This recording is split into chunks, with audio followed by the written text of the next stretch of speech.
اللہ سنبھال لے گا. بالکل ultimately you have to leave everything to اللہ.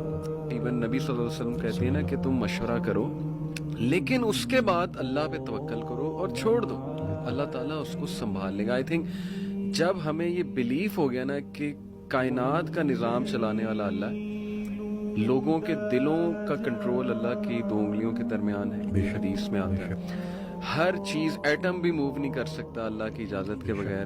اللہ الوکیل ہے جس کا مطلب ہے ڈسپوزر آف افیئرز. تمام افیئرز اللہ نے ڈسپوز آف کرنے ہیں. جو آپ کی زندگی میں ہو رہا ہے یہ آپ توکل رکھیں, یقین رکھیں کہ وہ اللہ کی اجازت سے ہو رہا ہے, اس کا ایک مقصد ہے. بس آپ نے یہ تلاش کرنا ہے بجائے کہ اس غم کو اپنے سر پہ چڑھانے کے. جیسے آپ نے کہا you just have to find out کہ یار یہ آیا کیوں ہے, اس کا مقصد کیا ہے, یہ مجھے کیا سکھانا چاہ رہا ہے. اور سجدے میں جا کے بندہ رو پڑے اللہ کے آگے, اللہ سے تقویت مانگے, اللہ سے کہے کہ اللہ مجھے